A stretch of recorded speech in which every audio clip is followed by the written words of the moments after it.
इनको याद करने का तरीका बेटा जाइलम, जाइलम से याद करो जल, फ्लोइम, फ से याद करो फूड। तो फ्लोइम फूड को ट्रांसपोर्ट कर रहा है और जाइलम ये वाटर को ट्रांसपोर्ट कर रहा है। याद करो BLB बल्ब, तो बी से बोन, एल से लिगामेंट और बी से बोन। अगर दोनों में से कोई एक ऑप्शन गलत है, पक्का पता है कि एक ऑप्शन गलत है, तो ऑप्शन सी या डी में से एक आने वाला है। Tissues that connect muscle to bone. Hello बच्चों, कैसे हो आप सब?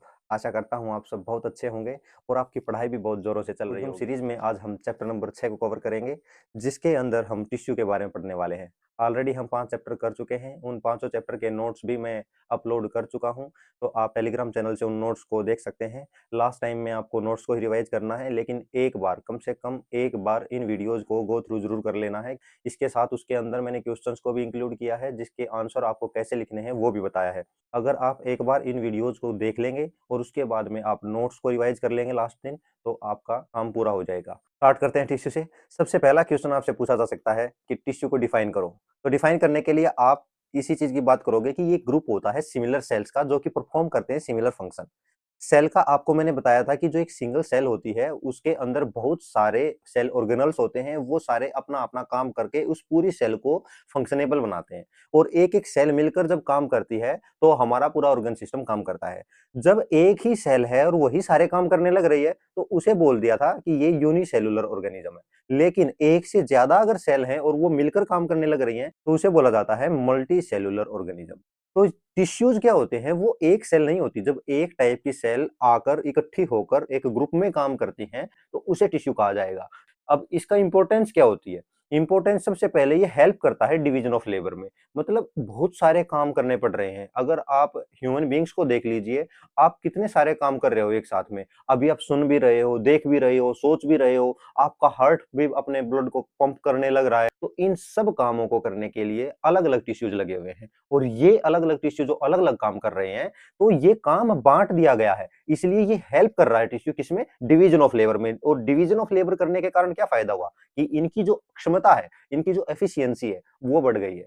अब हमें पता है कि जो मल्टी सेलुलर ऑर्गेनिज्म की बात करते हैं, तो दो तरह के लिविंग ऑर्गेनिज्म की बात होती है, एक तो प्लांट की और एक एनिमल की। हमने पिछले चैप्टर में प्लांट सेल और एनिमल सेल में क्या अंतर है वो देख लिया था। जो प्लांट्स हैं वो अपना खाना खुद बनाते हैं, हमें पता है, लेकिन एनिमल्स हैं वो खाने के लिए पौधों पर निर्भर करते हैं।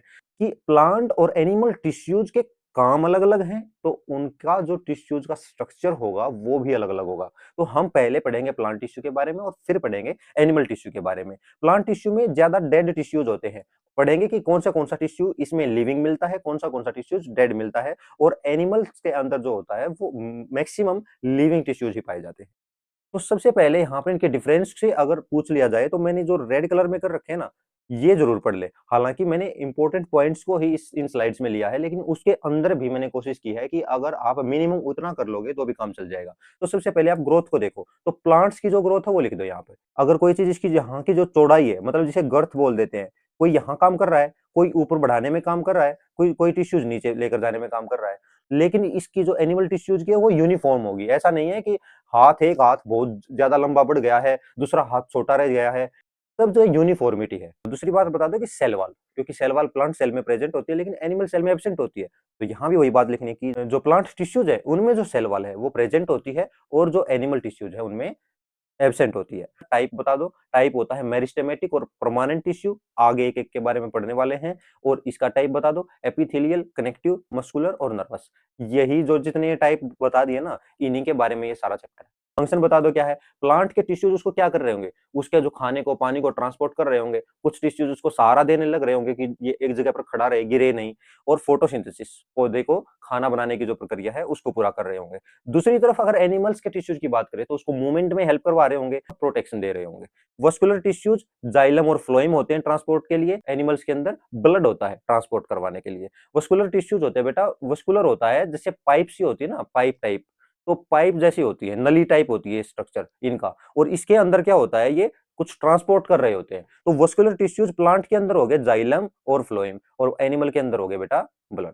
हाँ, मैंने सेम चीज़ है, मैंने देखो यहाँ इंग्लिश में पढ़ाया है, लेकिन हिंदी में बताया है, तो इसीलिए मैं हिंदी में दोबारा सेम चीज़ रिपीट नहीं करता हूँ। लेकिन आपको ये याद करने के टाइम पर आपको हिंदी में चीज़ें चाहिए, इसलिए मैंने हिंदी में यहाँ पर दे रखा है। Plant tissues, plant tissues 2 type के होते हैं, एक मेरिस्टेमेटिक और एक परमानेंट। तो सबसे पहले यहाँ इसके हिंदी से ही देख लो आप, विभाज्यों तक लिखा रखा है, तो ये जो ऊतक है, ये विभाजित होता रहता है।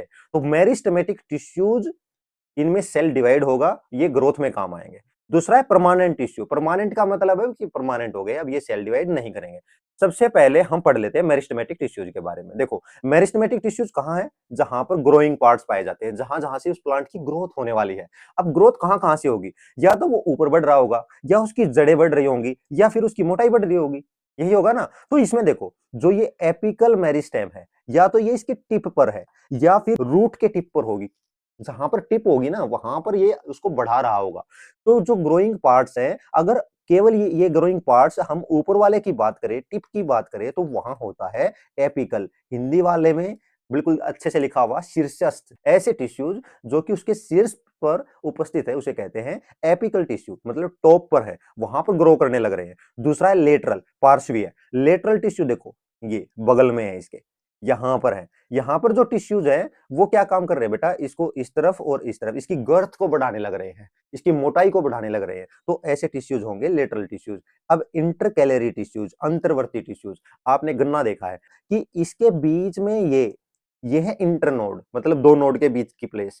अब ये पहले इतनी सी होगी, उसके बाद में थोड़े दिनों के बाद बढ़ जाएगी, थोड़े दिनों के बाद ये और बढ़ जाती है। तो ये जो बीच की जो मोटाई बढ़ती है, बीच की जो लंबाई बढ़ती है, वहां पर जो होते हैं वो होते हैं इंटरकैलरी। परमानेंट टिश्यू के बारे में बात करें तो परमानेंट टिश्यूज तब बनते हैं जब मेरिस्टेमेटिक टिश्यूज का जो सेल डिवीजन है वो कंप्लीट हो जाता है। इसीलिए इसको कहा गया है कि ये फॉर्म्ड फ्रॉम मेरिस्टेमेटिक टिश्यूज, होते पहले मेरिस्टेमेटिक ही है, उसके बाद में मेरिस्टेमेटिक टिश्यूज। अगर यहाँ देखो, ये टिप पर है और ये आगे बढ़ गया है, तो ये टिप भी तो ऊपर चली गई है ना, लेकिन उसके नीचे जो चीजें बनने लग रही हैं वो परमानेंट होती जाने लग रही है। तो मेरिस्टेमेटिक टिश्यूज से ही ये परमानेंट टिश्यू बने हैं, और ये भी 2 तरह के होते हैं, एक सिंपल परमानेंट टिश्यू और दूसरा है कॉम्प्लेक्स परमानेंट टिश्यू। तो सिंपल परमानेंट में समझ लेते हैं कि क्या-क्या होता है। सिंपल परमानेंट है जो कि केवल एक ही टाइप की सेल से मिलकर बना हुआ, सबसे सिंपल डेफिनेशन, एक ही टाइप से मिलकर बना हुआ है। सारी सेल एक टाइप की होंगी। लेकिन जो कॉम्प्लेक्स परमानेंट होगा उसमें डिफरेंट टाइप की होंगी। क्वेश्चन ये पूछा जाता है कि भाई सिंपल और कॉम्प्लेक्स के बीच का अंतर बताओ। तो अगर आप कॉन्सेप्ट को समझ गए तो अंतर वहां पेपर में आप बना भी लोगे। तो सबसे पहला अंतर तो आपको ये लिखना है कि ये are made up of structurally and functionally similar cells, या फिर जो मैंने अभी बताया कि made up of single type of sales.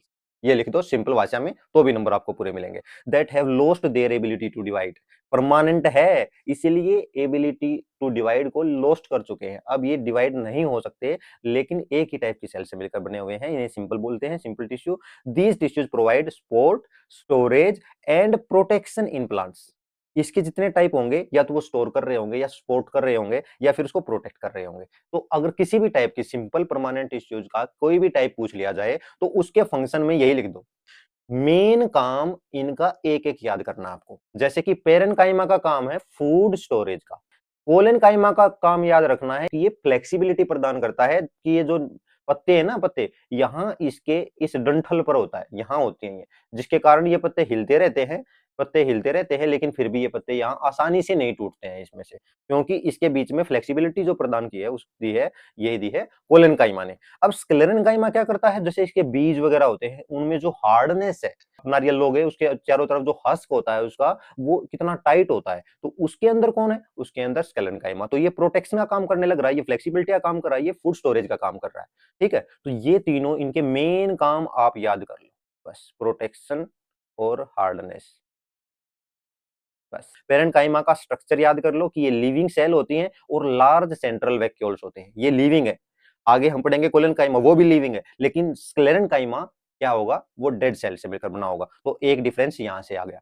दूसरा फंक्शन क्या है बता दो, कि स्टोरेज ऑफ फूड का काम करता है, लेकिन जहां पर इस पेरेन्काइमा में क्लोरेनकाइमा होता है, मतलब क्लोरोप्लास्ट अगर पाया गया, क्लोरोप्लास्ट मतलब जिसके अंदर क्लोरोफिल होता है, और क्लोरोफिल जहां होता है वहां होती है फोटोसिंथेसिस। तो ये मैन्युफैक्चर भी कर रहा है फूड को और स्टोर भी कर रहा है फूड को। और बायोएंसिन एक्वेटिक प्लांट्स एरेनकाइमा, इसका काम होता है, जैसे कि कमल का फूल आपने देखा है, वो पानी के ऊपर तैरता रहता है, उसके अंदर जो पेरेन्काइमा का टाइप होता है वो होता है एरेन्काइमा। वो क्या काम करता है, वो उसको तैराने में मदद करता है, बायोएंसी में मदद करता है। और स्पोर्ट तो है ही इसका एग्जांपल, क्योंकि सिंपल परमानेंट टिश्यू जितने भी हैं वो स्पोर्ट का काम तो कर ही रहे होंगे। लोकेशन कहाँ है, found in soft part of plants, जैसे कि लीव्स में, स्टेम्स में, रूट्स में, वहां पर ये पाया जाता है। पेरेन्काइमा का डायग्राम, बड़े-बड़े ये सेल बना दो, उसके अंदर बीच में न्यूक्लियस बना दो और इसके अंदर बड़े-बड़े वैक्यूल्स बना दो, क्योंकि स्टोर करने का काम है तो स्टोरेज का एरिया ज्यादा होना जरूरी है। इसमें मैंने हिंदी में लिख दिया, भोजन का भंडार, प्रकाश संश्लेषण, जल में तैरने में सहायता, बड़े-बड़े वैक्यूल्स और जीवित कोशिकाएं। इसके बाद में कोलेनकाइमा, कोलेनकाइमा का स्ट्रक्चर उसमें पता था ना, लिविंग सेल्स थी और थिन थी। इसमें इलोंगेटेड है, लंबी-लंबी सेल्स हैं और लिविंग सेल्स हैं। थीकन्ड कॉर्नर्स हैं, कॉर्नर के पास में बिल्कुल मोटे हैं, due to deposition of cellulose and pectin, क्योंकि इसके अंदर सेल्यूलोज और पेक्टिन होता है, जिसके कारण इसके जो कॉर्नर हैं उन कॉर्नर पर ये थिकनेस पाई जाती है। फंक्शंस क्या है, ये भी स्पोर्ट सब में लिख दो। स्पोर्ट का काम करता है और उसके साथ में फ्लेक्सिबिलिटी देता है। तीन चीज बताई थी, पेरेन्काइमा में फूड स्टोरेज, कोलेनकाइमा में फ्लेक्सिबिलिटी और स्क्लेरेन्काइमा में हार्डनेस। इन तीनों को स्पेसिफिक याद रखो और उसके साथ में लिख दो कि स्पोर्ट का काम है, प्रोटेक्शन का काम है और कहीं पर स्टोरेज का काम है। स्टोरेज का काम पेरेन्काइमा में लिखना। लोकेशन बता दो कि कहाँ है, लीफ पेट्यूल्स में। कहाँ फ्लेक्सिबिलिटी देंगे, मैंने अभी बताया था कि पत्ते के यहाँ पे लीफ पेट्यूल्स में। स्टेम में होता है, स्टेम को भी हवा चलती है ऐसे हिलता है वो। कुछ पौधे ऐसे होते हैं जो बिल्कुल हिलते रहते हैं लेकिन फिर भी वो गिरते नहीं है, क्योंकि उसके अंदर फ्लेक्सिबिलिटी होती है और फ्लेक्सिबिलिटी कौन देता है उसको, कोलेनकाइमा देता है। तो लोकेशन बता दो, स्ट्रक्चर बता दो और फंक्शन बता दो। ये हिंदी में है और इसका स्ट्रक्चर इस तरह से है। स्क्लेरेन्काइमा, स्क्लेरेन्काइमा में सबसे पहला वही बता दो कि सपोर्ट करता है, प्रोटेक्ट करता है, किसके कारण करता है, कि हार्डनेस के कारण। ये हार्डनेस देता है उसको, स्ट्रेंथ देता है, रिजिडिटी देता है। ये जो सेल है, ये यहाँ पर साफ दिख रहा है कि ये लिविंग नहीं दिख रही है, ये डेड सेल है। इसको अपने माइंड में रखो कि ऐसा जो हार्डनेस है, नारियल का जो ऊपर का जो हिस्सा है वो बिल्कुल बिल्कुल भी हरा नहीं है। तो आपको ये याद रखना है कि ये डेड सेल से मिलकर बने होते हैं, लिग्निन डिपॉजिट होता है, लिग्निन के कारण ही उसके अंदर वो हार्डनेस आई हुई है। नो इंटरसेलुलर स्पेस, कोई वैक्यूल्स इसके अंदर नहीं होता। और ये क्या काम करता है, रिजिडिटी और स्ट्रेंथ देने का काम करता है। पाया कहाँ जाता है, सीड के कोट में, नट सेल्स में। अखरोट है, अखरोट के बाहर वाला हिस्सा कितना मजबूत होता है, वो सब किसके कारण है, वो स्क्लेरेन्काइमा के अंदर। ये इसका डायग्राम है, इस तरह से बना देना कि इलोंगेटेड है, लंबा सा है, और लिग्निफाइड है, मतलब लिग्निन है जिसके कारण इसमें हार्डनेस आ जाती है। इसके अंदर कोई भी वैक्यूल्स नहीं बनाना है। ये वैक्यूल नहीं है, ये एक सेल बना रखी है इन्होंने, इसके बीच में कोई भी वैक्यूल नहीं है। नारियल का मैंने आपको बता ही दिया। अब तीनों के अंदर अगर डिफरेंस पूछा जाता है कि तीनों के अंदर डिफरेंस बताओ, तो तीनों की सेल के बारे में बता दो, कौन सा लिविंग है। पहले दो क्या है, लिविंग है, तीसरा क्या है, डेड है। और इसका फंक्शन बता दो क्या है, कि ये फूड स्टोरेज का काम करता है, ये फ्लेक्सिबिलिटी का काम करता है, ये हार्डनेस का, स्क्लेरेन्काइमा हार्डनेस का काम करता है। बस ये इसका हिंदी में। एपिडर्मिस सेल के बारे में पढ़ लेते हैं। अब हमने सिंपल परमानेंट सेल के बारे में पढ़ लिया है। अब इसके ऊपर एक सबसे ऊपर की परत है, उस सबसे बाहरी परत को बोला जाता है एपिडर्मिस सेल। कंटिन्यूअस लेयर है विदाउट इंटरसेल्युलर स्पेस, बीच में कोई स्पेस नहीं है, बिल्कुल कंटिन्यूअस लेयर है और पूरे प्लांट के बाहर की ओर आपको ये देखने को मिलेगी। अगर हम अपने अपने शरीर को भी देखें तो ये जो बाहर की सेल है ना, बाहर की, ये बाहर जो स्किन दिख रही है, सबसे ऊपर वाली सेल, ये भी एपिथेलियल टिश्यू से मिलकर बनी हुई है। क्योंकि ये एनिमल सेल्स है तो हम यहाँ बोलेंगे एपिथेलियल टिश्यू, जो ये बाहर की। और ये स्किन आप देखोगे कि आपके शरीर में, पूरे शरीर में, जो बाहर से है। वैसे ही जो प्लांट्स में सबसे ऊपर मिलती है वो है एपिडर्मिस सेल, और ये कंटिन्यूअस लेयर होती है, कोई इंटरसेलुलर स्पेस नहीं होता है, cover entire surface of plant. और प्रोटेक्ट, क्योंकि पूरे सरफेस में है तो प्रोटेक्ट भी सारे प्लांट को करती है। थिक होती है जहां ये ड्राई हैबिटेट में आ जाए। Often secret A vaccine water resistant layer on the outer surface. यहां पर आप इस फिगर को देखो, ये एक पत्ता है और इस पत्ते के ऊपर ओस की बूंदें गिरी हुई है, लेकिन वो बूंदें अलग से दिख रही हैं कि ये बिल्कुल गोल शेप में हो गई हैं। कुछ ना कुछ चिकना है इसके अंदर, चिकनाई है इसके अंदर। और ये जो चिकनाई है, ये जो वैक्सी लेयर है, ये वैक्सी लेयर भी किसके कारण हुई है, ये एपिडर्मिस सेल के कारण हुई है। उसी ने ये वैक्सी लेयर को सीक्रेट किया है, ठीक है, ऑन दी आउटर सरफेस। इसके कारण क्या होगा, इसके कारण एक तो जो फंजाई वगैरह लगनी थी वो नहीं लगेगी पौधे में। दूसरा क्या है कि लॉस ऑफ वाटर नहीं होगा, उसके अंदर से बाहर का पानी ज्यादा लॉस नहीं होगा। यहाँ इंजरी के बाद में ये जो एम है ये हटा दो, इंजरी के बाद में कोमा है। Injury and invasion by parasitic fungi, जो परजीवी होते हैं वो इस पर अटैक नहीं करते हैं। दूसरा मैकेनिकल इंजरी नहीं होती है। कई बार आपने पत्ते को तोड़ा होगा ना, तो पत्ते के ऊपर व्हाइट व्हाइट सा पतली सी परत उतरती है। वो पतली सी जो परत होती है वो एपिडर्मिस सेल होती है, और उसके ऊपर जो चिकनाई है वो इस एपिडर्मिस सेल ने ही वैक्सी पार्ट को रिलीज कर रखा होता है, ठीक है। यहाँ देखो, ये सारे पूरे एरिया में सबसे ऊपर वाले हिस्से में, सबसे ऊपर वाले हिस्से में क्या है, एपिडर्मिस। यहाँ केवल ऊपर ही नहीं, जो जड़ों पर भी, जड़ों के ऊपर वाला जो लेयर है वो भी किससे मिलकर बनी है, वो एपिडर्मिस से मिलकर बनी है। ये हिंदी में बता दी है कि ये निरंतर परत है, पूरी तरह से पौधे को ढकता है, पूरी तरह से उसकी सुरक्षा करता है। और शुष्क आवासों में क्या होता है, ये मोटी परत पाई जाती है। अक्सर बाहरी परत एक मोमी या जल रोधक परत का स्राव करता है, जिसके कारण ये उसको फंजाई से प्रोटेक्ट करता है, पानी के लॉस को होने से बचाता है। टोमेटा इस तरह का होता है, पत्तों के अंदर पाया जाता है, और ये जो गैसेज का जो एक्सचेंज होता है वो भी इस जगह से होता है। ये जो बीच में जगह दिख रही है, इसके बाहर दोनों तरफ होती है गार्ड सेल। यहाँ भी आप देखोगे, इसको गैसेज का भी एक्सचेंज करना पड़ता है, इसको CO2 अंदर लेकर जानी पड़ेगी। CO2 अंदर जाएगी तभी खाना बनने वाला, फोटोसिंथेसिस तभी होगा। तो जब वो फोटोसिंथेसिस होगी तो ऑक्सीजन बन रही है, तो ऑक्सीजन को बाहर निकालना पड़ता है। इसके साथ साथ में जो पानी होता है उस पत्ते के अंदर, क्योंकि गर्म होने के कारण पानी भाप बनता है, पानी की बूंदें निकलने लगती है, तो वहां से इसे बोलते हैं कि ये ट्रांसपीरेशन भी करता है। दो काम लिखने हैं आपको, एक तो वाष्पीकरण करता है पानी का, दूसरा क्या काम करता है, गैस का आदान प्रदान करता है, गैसियस एक्सचेंज। गैसियस एक्सचेंज में बता दो कि CO2 को तो अंदर लेता है, इन करता है, और O2 को आउट करवाता है। अब कॉम्प्लेक्स परमानेंट टिश्यू दो तरह के होते हैं, जाइलम और फ्लोएम, और दोनों ही वेस्कुलर होते हैं, पाइप लाइक स्ट्रक्चर होता है दोनों का। और एक का काम होता है वाटर को ट्रांसपोर्ट करने का, दूसरे का काम होता है फूड को ट्रांसपोर्ट करने का। इनको याद करने का तरीका बेटा, जाइलम, जाइलम से याद करो जल, फ्लोइम, फ से याद करो फूड, फूड। तो फ्लोइम फूड को ट्रांसपोर्ट कर रहा है, और जाइलम ये वाटर को ट्रांसपोर्ट कर रहा है। ये है वेस्कुलर बंडल, मतलब पाइप है, जिसके कारण ये ऊपर वाला हिस्सा, यहां से पानी आ जा रहा है, और इसके अंदर जहां पर ये येलो पार्ट दिख रहा है, यहां पर ये फ्लोइम टिश्यू है, जिसके अंदर से खाना आने जाने लग रहा है। ठीक है। अब जो जाइलम सेल्स हैं, जाइलम सेल्स के पार्ट पूछे जाते हैं कि बताओ किस किस टाइप के सेल से मिलकर बने होते हैं। ये सब मिलकर एक काम करने लग रही हैं, क्या, वाटर का ट्रांसपोर्ट। वाटर के साथ में उसके अंदर मिनरल्स भी मिले होते हैं, जो कि मिट्टी के अंदर जो मिनरल्स होंगे वो पानी के अंदर घुल जाते हैं, तो वो भी साथ में उसके ट्रांसपोर्ट होते रहते हैं। तो वो कौन से हैं, एक तो ट्रैकिड्स होता है, वेसल्स होता है, जाइलम फाइबर होता है, और जाइलम पैरेन्काइमा होता है। जहां पर जाइलम पैरेन्काइमा की बात आ जाए, ये फूड को स्टोरेज करने की बात करेगा। जो खाना आने लग रहा है, तो खाना जाइलम टिश्यू के पास भी तो पहुंचेगा, ऐसा थोड़ी काम करता रहेगा उसको खाना नहीं मिलेगा। जो खाना बनाने लग रहे हैं उनको भी खाने की जरूरत पड़ती है, जो पानी पहुंचाने लग रहे हैं उनको भी फूड की जरूरत पड़ती है। तो ये याद कर लो बस कि जो ट्रैकिड्स है, वेसल्स है, फाइबर है, और पैरेन्काइमा। आप ये भी याद रखो कि जल का ट्रांसपोर्ट कर रहा है, तो जल कहां मिलता है, जल तो जमीन में मिलता है, तो ये रूट से लेता है और पौधे के हर हिस्से तक पहुंचाता है, और जड़ों से ही नीचे से वन वे ट्रांसफर होता है वाटर का। ओके। जबकि फूड फूड बनता है कहां पर, पत्तों में। जो पत्तों में फूड बनता है, तो वहां से, यहां से भी पत्तों में बन रहा है, यहां भी पत्तों में बन रहा है, यहां भी बन रहा है, यहां भी बन रहा है, नीचे से भी बन रहा है, ऊपर भी बन रहा है, तो ये सब जगह से टू वे होता है। इसके अंदर जो ट्रांसपोर्ट होता है वो टू वे होता है। सीव ट्यूब्स होती हैं, कंपेनियन सेल्स होती हैं, दोनों चीजें। जो जाइलम फाइबर था, यहाँ पर फ्लोएम फाइबर है, वहां जाइलम पैरेन्काइमा था, यहाँ फ्लोएम पैरेन्काइमा। तो इसको याद कर लेना अच्छे से। ठीक है। जाइलम और फ्लोएम के बीच में अगर अंतर पूछा जाए तो बता देना कि ये वाटर को ट्रांसपोर्ट करता है, ये फूड को ट्रांसपोर्ट करता है। इसके अंदर वन वे होता है ट्रांसपोर्ट का, और इसके अंदर टू वे होता है ट्रांसपोर्ट का। देखो लिखा हुआ है। दोनों के बीच में अगर अंतर पूछ लिया कि भाई सिंपल परमानेंट और कॉम्प्लेक्स परमानेंट के बीच में अंतर बताओ, तो सबसे पहला बता दो कि वन टाइप का सेल से मिलकर बना है। कॉम्प्लेक्स टिश्यूज एक से ज्यादा से सेल से मिलकर बना होता है। इसका फंक्शन बता दो कि क्या क्या था, स्पोर्ट का, स्टोरेज का, फोटोसिंथेसिस का, और इसका क्या था, ट्रांसपोर्टेशन वाटर और न्यूट्रिएंट्स का। इसके एग्जांपल बता दो, टाइप पैरेन्काइमा, कोलेनकाइमा, स्क्लेरेनकाइमा। इसके एग्जांपल बता दो, जाइलम और फ्लोएम। एनिमल टिश्यूज में क्या आएगा बेटा, टाइप्स ऑफ एनिमल टिश्यूज। सबसे पहले चार टाइप के होते हैं, एपिथेलियल, कनेक्टिव, मस्कुलर और नर्वस। जो एपिथेलियल है मैंने बता दिया कि सबसे ऊपर वाली परत होती है, इसी के अंदर अलग अलग टाइप के टिश्यूज काम कर रहे होते हैं, उनको हम पढ़ेंगे। उनकी सबकी एक क्लास को बोल दिया गया है एपिथेलियल टिश्यूज। अगर हर एक के बारे में अलग अलग पढ़ना है तो उसके लिए आपको वो वीडियो देखनी पड़ेगी जो मेरी कंप्लीट कंपाइल है, 1.5 घंटे की वीडियो है, उसमें मैंने हर चीज को एक्सप्लेन कर रखा है। यहाँ हम केवल ये पढ़ेंगे कि एपिथेलियल टिश्यू होता क्या है और उसके टाइप कौन से होते हैं।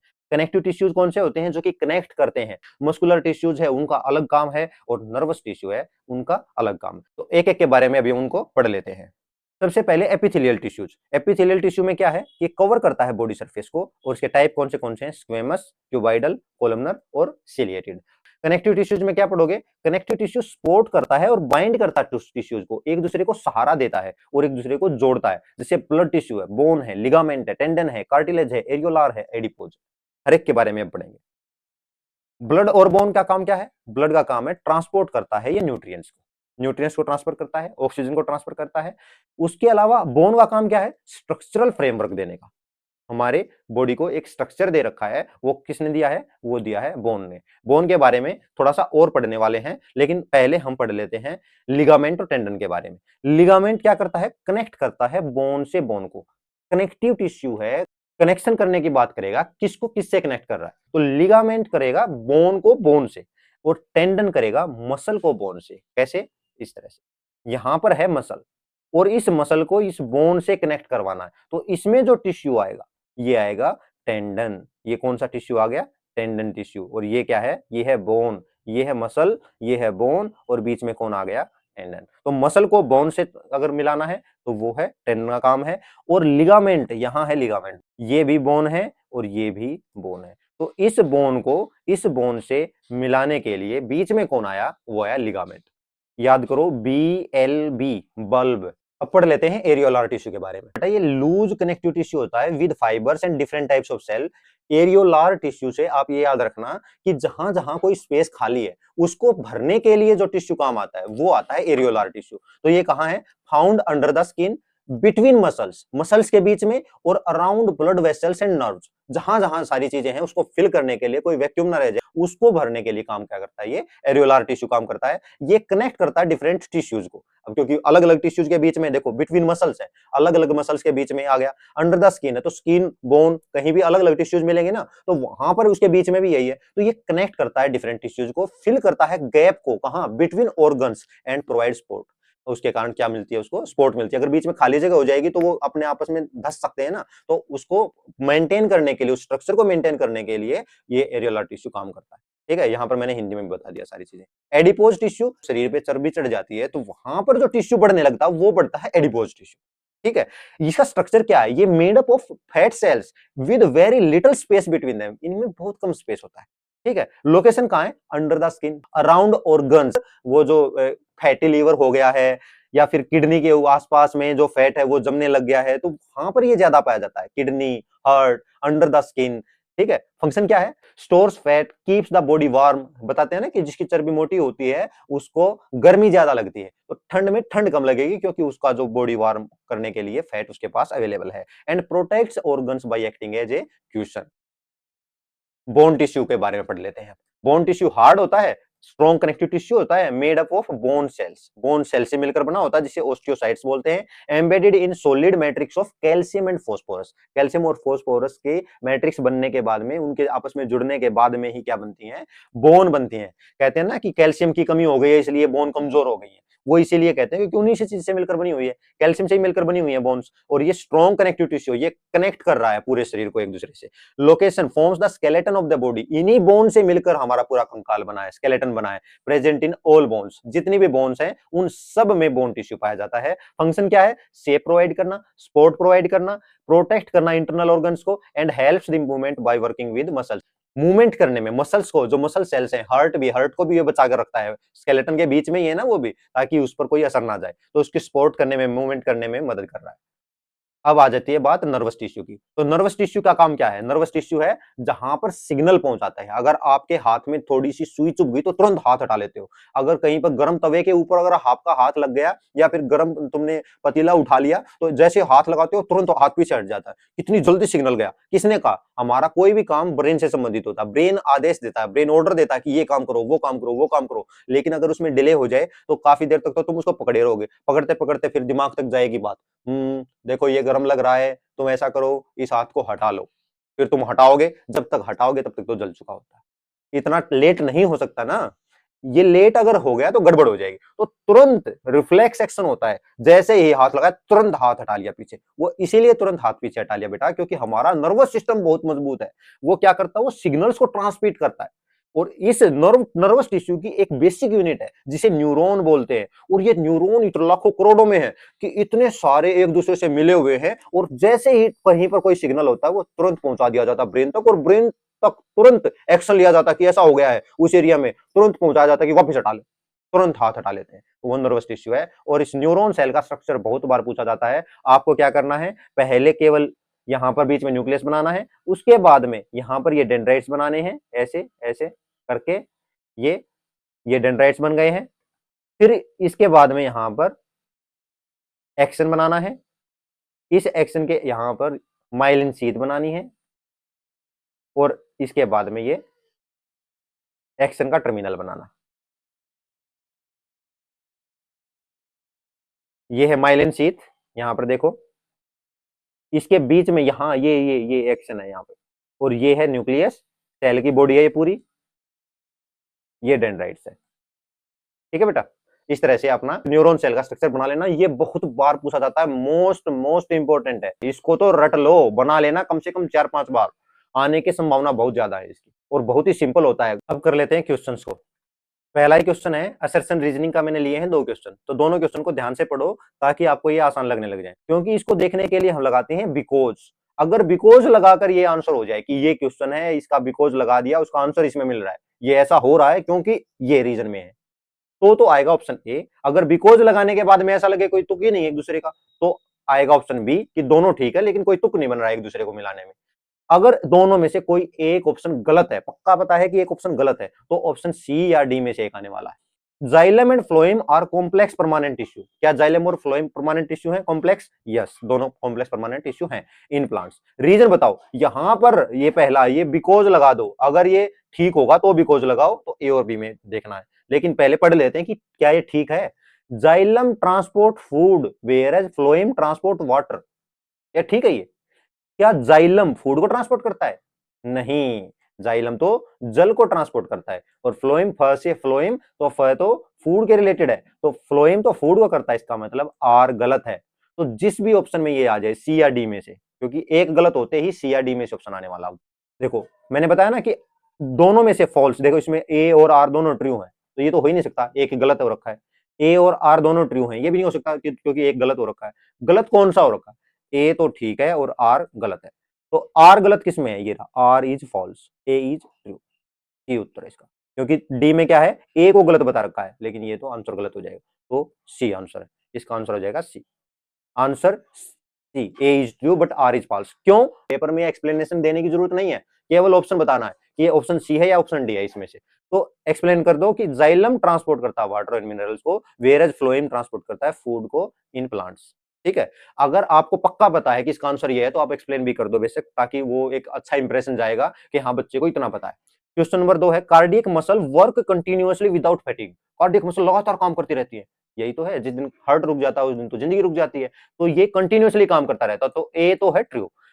कार्डियक मसल्स आर स्ट्राइटेड, यहां देखो ये वर्ड, कई बार भूल जाओ कि कौन सा स्ट्राइटेड है कौन सा अनस्ट्राइटेड है, इसमें इसके बीच में और मल्टी न्यूक्लिएटेड के बीच में सोचना ही नहीं है, बस इसके बारे में देखो। वॉलेंट्री क्या लिख रखा है? इच्छा अनुसार। क्या आपकी इच्छा अनुसार काम करता है? नहीं। क्या गलत किया कि ये आर गलत है, और आर गलत है, तो इसका मतलब क्या होगा कि सी या डी में से एक आंसर होगा, और आंसर होगा सी, क्योंकि सी में ही था A is true but R is false. क्यों? क्योंकि cardiac muscles are involuntary uninucleated, multinucleated नहीं, यूनिन्यूक्लिएटेड, जिसमें उसमें क्या लिख रखा है? उसमें वॉलंटरी लिखा हुआ है और मल्टी न्यूक्लिएटेड लिखा हुआ है। एक वॉलंटरी थी बस, स्केलेटल मसल। कार्डियक भी इनवॉलंटरी है और स्मूथ मसल भी involuntary. Question number 3, what is a tissue? सबसे पहले मैंने बता दिया स्टार्टिंग में ही, एक group of similar cells that work together to perform a specific function. What is utility of tissue in multicellular? Division of labour का काम करता है, और इसका जो फंक्शन है वो मोर एफिशिएंट हो जाता है। How are simple tissues different from complex tissues? बता दिया, सिंपल टिश्यूज एक टाइप की सेल से, कॉम्प्लेक्स टिश्यूज मल्टीपल, एक से ज्यादा टाइप की सेल से मिलकर बना होता है। उसके बाद सिंपल टिश्यूज के टाइप बता दो, पेरेन्काइमा, कोलेनकाइमा, स्क्लेरेन्काइमा, फिर कॉम्प्लेक्स टिश्यू के बता दो। इसमें केवल मैंने वन टाइप और डिफरेंट टाइप लिख रखा है, इसीलिए लिखा हुआ है क्योंकि पहले मैं सारी चीज बता चुका हूं। उस स्लाइड पर जाओ और तुरंत सारे के सारे याद कर लो, बिल्कुल आसान है। कितने टाइप के सेल से मिलकर बना होता है, क्या उनका फंक्शन होता है, और उसके एग्जाम्पल दे दो, बस काम खत्म। Question number 6, name the following tissues that forms the inner lining of our mouth.